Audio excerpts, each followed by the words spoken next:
তারা স্লোগান দিচ্ছে, চেয়েছিলাম হেস্যা হয়ে গেলাম বেশ্যা। এই করিডোর, চট্টগ্রাম বিমানবন্দর, তারপর পাহাড়ি অঞ্চল, সেন্ট মার্টিন, এগুলো এখন বিদেশিদের হাতে চলে যাওয়ার সম্ভাবনা অনেক অনেক বেশি। আসসালামু আলাইকুম রহমতুল্লাহ। প্রিয় দর্শক, চলুন আগে এই ল্যাংটা উলঙ্গ বনায় মেয়েদের ভিডিও ক্লিপটি দেখি। আমি খুবই দুঃখিত এই ভিডিও ক্লিপটি দেখানোর জন্য, তবে যেহেতু এ বিষয়ে কথা বলতেছি তাই ভিডিওটি দেখানো খুবই জরুরি। সকলের কাছে অনুরোধ, প্লিজ আমার এই ভিডিওটি, এই কথাগুলো আপনারা মনোযোগ সহকারে শুনবেন। চলুন আগে দেখি উলঙ্গ বোনা মেয়েরা কি বলে।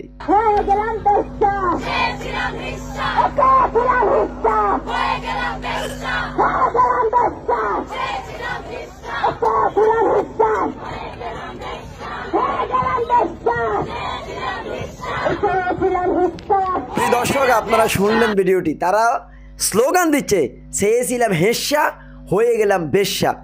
নাউজুবিল্লাহ। এখন আমার জানতে ইচ্ছে করে হিস্যা কি, সেটা আবার কি, জিনিসটা কি?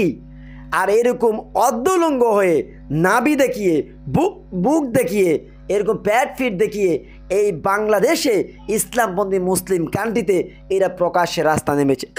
এখন এদেরকে বেশ্যা বলতে পারবেন না আপনি, এদেরকে বেশ্যা বলে এদের গায়ে লাগে, অথচ তারা প্রকাশ্যে উল্লঙ্গ হয়ে রাস্তা নামলো। প্রিয় দর্শক, ডক্টর ইউনূস, আমার খুবই দুঃখ লাগে, এই দেশের আলেম ওলামা তাকে হৃদয় দিয়ে ভালোবেসেছে, তার জন্য দোয়া করেছে। আপনার চরমনায় বলেন, জামাত বলেন, হেফাজত বলেন, খেলাফত মজলিস বলেন, তারপরে ঐক্যজোট বলেন, জমিয়ত বলেন, এই দেশের প্রত্যেকটা গড়ানোর আলেম ওলামারা ডক্টর ইউনূসকে ভালোবেসেছে, হৃদয় দিয়ে হৃদয় স্থান দিয়েছে, সবাই তার জন্য দোয়া করেছে।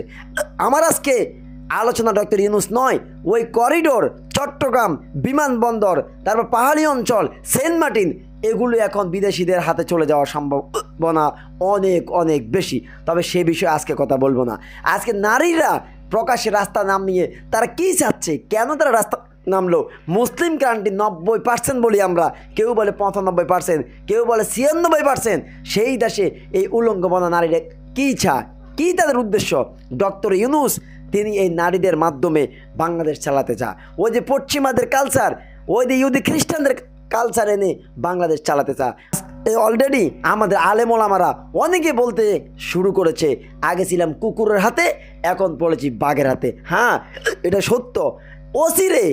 অচিরে যদি আমরা এই বিপদ থেকে মুক্ত না হতে পারি, নির্বাচিত সরকারের হাতে আমরা ক্ষমতা হস্তান্তর করতে না পারি, তাহলে হয়তো আমাদের কপালে আরও বড় শনি আছে। প্রিয় দর্শক, ডক্টর ইউনূসের জন্য আমরা দোয়া করেছি। বাংলাদেশের জামাতে ইসলামের কয়েকজন আলেম, রফিকুল্লাহ আফসারী, তিনি তো এমন দোয়াই করেছেন যে দোয়া নিয়ে অনেকে হাসি ঠাট্টা করেছে। হাসি ঠাট্টা করারই ছিল। তিনি বলেছেন, আল্লাহ ডক্টর ইউনূসের জীবদ্দশা যেন বাংলাদেশে আর নির্বাচন না হয়। আর জামাতে ইসলামের প্রখ্যাত এবং বাংলাদেশের প্রসিদ্ধ একজন আলেম মুফতি কাজী ইব্রাহিম, তিনি বলেছেন ডক্টর ইউনূসকে ক্ষমতাচ্যুত করা হারাম। আমির হামজা বলেছেন ডক্টর ইউনূস আল্লাহর নিয়ামত। এইভাবে অনেক আলেম আবেগের ঠেলায় পড়ে অনেক কথা বলেছে।